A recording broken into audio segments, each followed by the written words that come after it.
형통하다는 것은 내가 원하는 것이 다 이루어지는 것입니다. 그런데 성경이 말하는 형통은 하나님께서 인도하시는 것을 잘 따라가는 것이 형통입니다. 그래서 지난 시간에는 요셉의 삶을 통해서 요셉이 어떻게 하나님께서 이끄시는 대로 잘 따라갔는지를 확인을 해 보았습니다.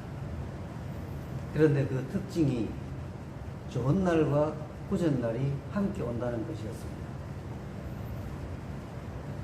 사랑을 받았지만 미움도 동시에 받습니다. 미움을 받다 보니 애굽으로 노예로 팔려가는데 정말 견딜 수 없는 그런 충격이고 고통이었을 것입니다. 애굽에서 가정총무로 자리를 잡았는데 느닷없이 황당하게 강간범으로 몰립니다. 얼마나 좋은 날과 굳은 날이 이렇게 번갈아 오는 것이겠습니까? 그리고 죄수로서 옥중에서 생활을 하는데 또 꿈을 해몽함으로써 어느 날 총리가 됩니다. 하나님께서는 요셉을 애굽의 총리로 만드시는 것이 하나님의 계획이 아닙니다. 하나님께서는 그 요셉을 통해서 이스라엘 민족을 이루시려는 그런 씨를 뿌리게 밭을 닦게 만드신 것입니다. 그 일을 요셉이 행한 것인데 그 과정이 형통입니다. 그런데 그 내막을 살펴보니 이런 여러 가지 좋은 날과 굳은 날이 함께 섞여 온다는 것입니다. 그것이 형통입니다. 좋은 날이든 굳은 날이든 하나님께서 인도하시는 것을 따라가면 받아들이면 그것이 형통입니다. 그렇다면 하나님께서 다스리시는 것 자체가 형통인데 오늘은 그 형통을 내 삶에서 완성하기 위해서 내가 해야 될 일이 무엇이냐 하는 것을 구체적으로 요셉의 삶에서 몇 가지를 끄집어내 보겠습니다. 요셉은 분명 형통한 삶을 살았습니다. 무엇을 했습니까? 요셉이 살아온 그 길의 특징을, 신앙적인 특징을 몇 가지로 보면 첫째는 하나님을 두려워하는 삶을 살았습니다. 요셉은 평생에 하나님을 두려워하는 삶을 살았습니다. 하나님을 두려워한다는 것은 무엇입니까? 하나님을 중심에 두고 하나님을 경외하는 삶입니다. 주인의 아내가 요셉과 불륜을 행하자고 합니다. 그럴 때 요셉은 그것을 당연히 거부합니다. 뭐라고 거부합니까? 창세기 39장에 보면 이것은 하나님께 죄를 짓는 것이라고 말합니다. 자, 요셉이 만약에 그 여인과 불륜을 했다고 합시다. 그러면 요셉은 누구에게 죄를 짓는 것입니까?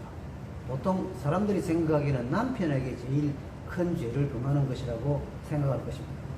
그러나 당연히 그렇습니다만은 그러나 참 믿음의 사람은 그 일이 사람에게 범하는 죄이기 전에 하나님께 죄를 범하는 것이라는 것을 알고 또 깨닫는 것입니다.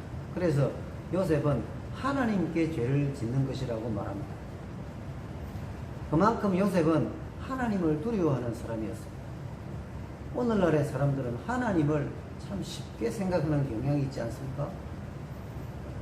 하나님은 좋으신 분입니다. 그러나 하나님은 막 해도 되는 분은 절대로 아닙니다. 그래서 하나님을 경외하라고 성경은 말씀합니다. 경외는 하나님을 중히 여기는 것입니다. 여러분은 하나님을 중히 여기십니까? 하나님이 돈보다 더 중하십니까? 하나님께서 여러분의 자녀보다 더 중하십니까? 여러분의 직장보다 하나님이 더 중하십니까? 하나님은 중히 모셔야 됩니다. 요셉은 그런 사람이었습니다. 그러니까 하나님의 형통이 그 요셉의 삶에서 계속 진행이 된 것입니다. 또 하나 요셉의 삶에서 끄집어내 볼 수 있는 그런 귀한 것은 하나님을 드러내는 삶입니다. 요셉이 왕의 앞에 가서 이제 우을 해몽하게 되지 않습니까? 그럴 때 왕이 요셉에게 너는 음을 잘 해몽한다며? 그렇게 물어보니까 요셉이 이렇게 말합니다. 그것은 내가 아니라 하나님이 하시는 것입니다. 저를 비롯해서 모든 사람들은 다 자기를 드러내고 싶어 합니다. 기본 욕구라고 할 수 있죠. 내가 칭찬받고 싶고, 내가 더 인기를 얻고 싶고, 그런 욕구는 다 사람들에게 있지 않습니까? 그런데 위대한 믿음의 사람들을 보면 하나같이 하나님을 드러냅니다. 그 상황에서 요셉은 자기 어깨에 힘을 주는 것이 아니라 하나님을 드러내는 것입니다. 이것이 하나님의 그 형통케 하심이 요셉의 삶에서 계속적으로 진행되게 되는 그런 요셉이 했던 일입니다. 그러기 위해서. 만약 자신을 드러내버렸다면 하나님께서 형통케 하시는 역사가 계속 이어질 수 있겠습니까? 사도행전에도 보면 베드로와 요한이 성전 미문에 앉은 그 장애인을 예수 그리스도의 이름을 통해서 고쳤습니다. 주님의 능력으로 치료되게 했죠.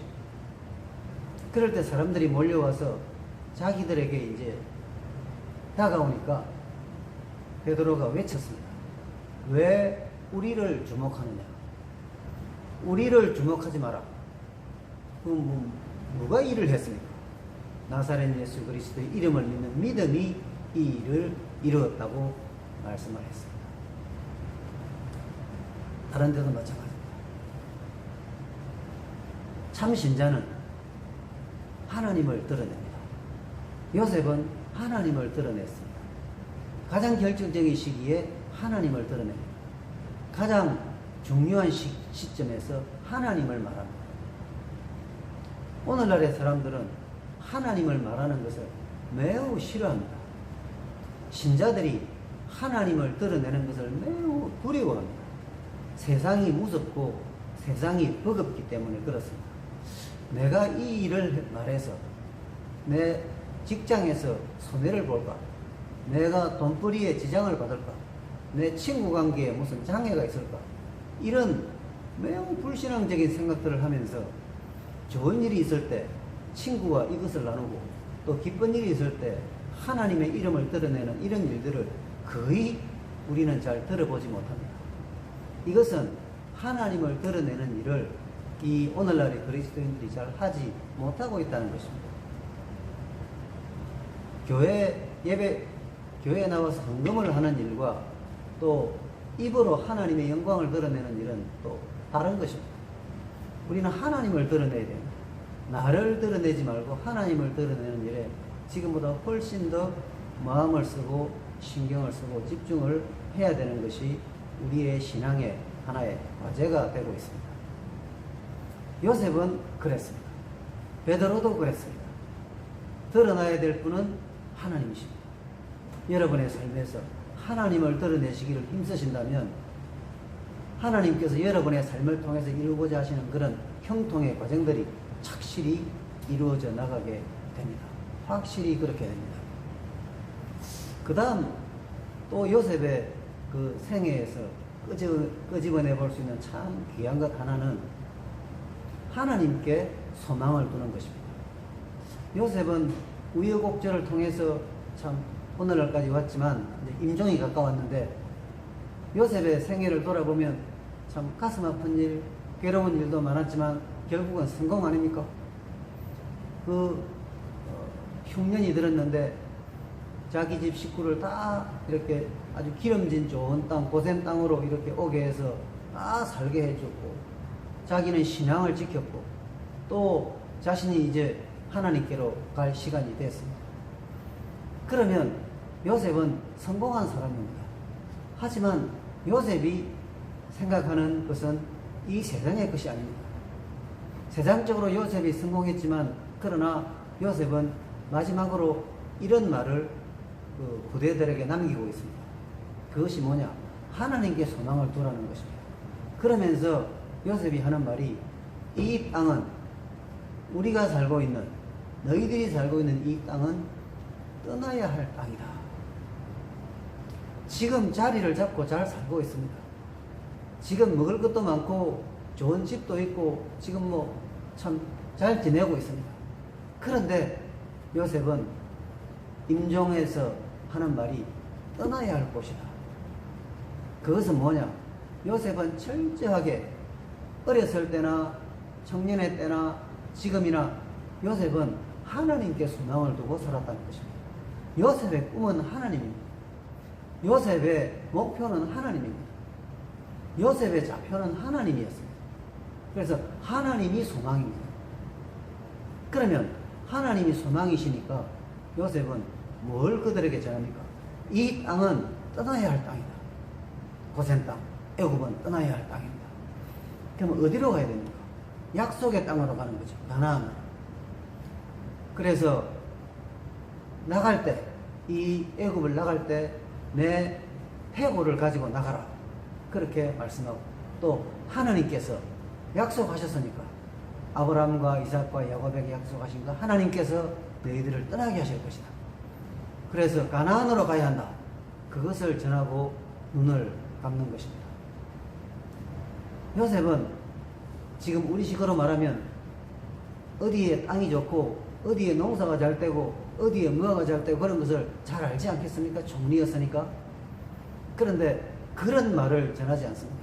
애굽에서 잘 살고 털을 닦고 이름을 날리고 사는 것이 약속을 가진 사람들이 할 일이 아니라는 것입니다.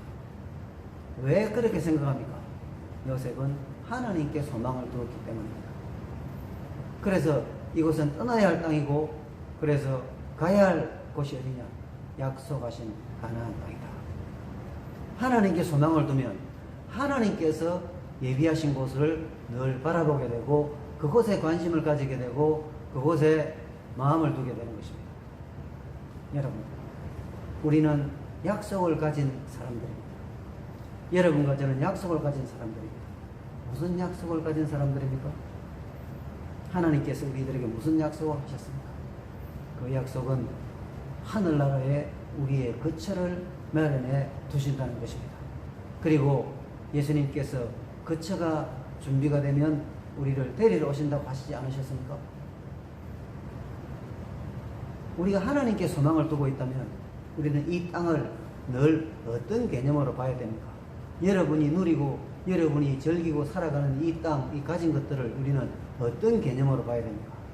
이것은 내가 버려야 되고 내가 떠나야 되고 내가 두어야 되는 그런 대상이라는 것을 잊지 마셔야 됩니다. 즉 소망의 대상이 아니라는 것입니다. 우리의 소망의 대상은 하늘나라이고 하나님이고 약속의 말씀입니다. 이 세상에 어떤 좋은 것도 어떤 귀한 것도 우리의 소망의 대상으로 삼아서는 안 됩니다. 자식도 우리의 소망의 대상이 아니고 아파트도 우리의 소망의 대상이 아닙니다. 사랑하는 여러분, 요셉의 삶을 보십시오. 우리가 무엇을 적용해야 됩니까? 요셉은 떠나라고 말씀을 했습니다. 그리고 가야 할 곳을 약속의 땅을 말씀을 했습니다. 우리의 약속의 땅은 하늘나라입니다. 그 나라를 향해서 우리가 마음을 거기에다 두고 생각을 거기에다 두고 꿈을 거기에다 두고 살아가는 것을 우리 하나님께서 보실 때 하나님의 마음이 어떠시겠습니까? 참 너는 내 마음에 합한다. 그렇게 말씀하시고 하나님께서 우리의 이 걸음을 어떻게 만드시겠습니까? 형통하게 만드실 것입니다. 그래서 하나님께서 우리의 삶을 통해서 영광을 얻으시고 우리를 보시면서 참 너는 나의 작품이야 이렇게 말씀하시지 않겠습니까? 진실로 요셉은 그 생애가 하나님의 작품 아닙니까? 오늘 저와 여러분의 삶도 하나님 앞에서 귀한 하나님의 작품으로서 완성되게 되기를 간절히